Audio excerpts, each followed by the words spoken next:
Indian economy जब कभी एक आर्थिक चोट से उभरी रही होती है तो कोई एक नई आर्थिक चिंता उसके समक्ष खड़ी हो जाती है। पहले कोविड-19 की वजह से आर्थिक वृद्धि दर में आई गिरावट से अभी अर्थव्यवस्था निकल ही रही थी कि डॉलर के मुकाबले रुपए में आई ऐतिहासिक गिरावट ने नई आर्थिक चिंताओं को जन्म दे दिया। आज इसी मुद्दे पर बात करते हैं। सबसे पहले कमज़ोर होते रुपए के आर्थिक नुकसान क्या हैं, इसके बारे में बात करते हैं।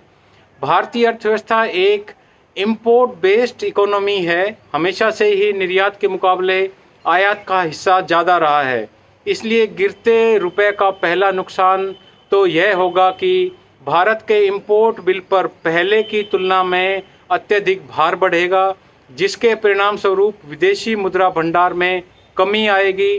पिछले 8 वर्षों में भारत के लिए अप्रत्याशित विदेशी मुद्रा भंडार एक बड़ी कामयाबी रही है, लेकिन पहले ही इन्वेस्टर्स के जरिए भारत से पैसे बाहर निकालने की वजह से विदेशी मुद्रा भंडार पर नकारात्मक असर पड़ रहा है और अब कमज़ोर होते रुपए के रूप में इसकी दोहरी मार पड़ेगी।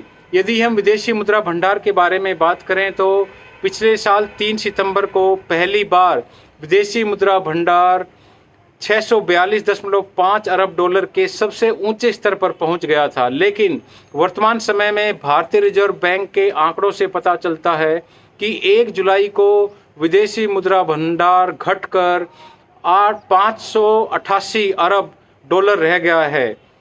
डॉलर के मुकाबले रुपए में आ रही तेज गिरावट की वजह से देश का व्यापार घाटा भी बढ़ रहा है। इस साल जून में देश का व्यापार घाटा 26 अरब डॉलर रहा, जबकि जून 2021 में यह केवल 9.5 अरब डॉलर ही था। कमज़ोर होते रुपए की एक बार महंगाई के रूप में भी दिखाई पड़ती है। भारत के कुल विदेशी व्यापार को देखें तो पता चलता है कि हम सबसे अधिक आयात पेट्रोलियम उत्पादों का करते हैं, इसलिए सबसे ज़्यादा असर भी इसी पर दिखाई पड़ने वाला है। रुपए की कमजोरी की वजह से महंगे आयात भुगतान की स्थिति में कंपनियां पहले से ही महंगे डीजल और पेट्रोल के दामों में एक बार फिर से बढ़ोतरी करेंगी, जिसका असर सीधे तौर पर आम जनता पर दिखाई पड़ेगा। इसके साथ ही भारत खाद्य तेलों और इलेक्ट्रॉनिक्स जो प्रोडक्ट्स हैं उनका भी आयात बड़े स्तर पर करता है, इसलिए यहाँ भी दामों में उछाल देखने को मिल सकता है। ऐसी स्थिति में पहले से महंगाई की मार झेल रही भारतीय अर्थव्यवस्था के लिए और भी बुरे दिन आ जाएंगे। क्या रुपए में गिरावट से निर्यात में फ़ायदा होगा? यदि इसके बारे में हम बात करें तो एक आर्थिक आकलन यह जरूर कहता है कि निर्यात बढ़ाने के लिए मुद्रा के मूल्य में गिरावट फ़ायदेमंद हो सकती है, लेकिन भारत के दृष्टिकोण से देखें तो यह आकलन बहुत सटीक नज़र नहीं आता है। इसका कारण यह है कि यदि हम जून महीने में भले ही देश का एक्सपोर्ट 3.5% तक बढ़ा हो, इसको इस रूप में देख सकते हैं, लेकिन इसके मुकाबले में आयात 2 गुनी दर से भी अधिक का रहा। जून 2022 में देश का आयात सालाना आधार पर 57.5% बढ़ा है।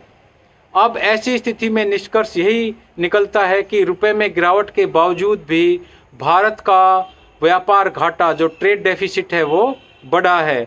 आखिर डॉलर की मजबूती की वजह क्या है? यदि इसके बारे में हम बात करें तो भारत विदेशी मुद्रा के रूप में डॉलर का भुगतान अधिकांश आयात के लिए करता है।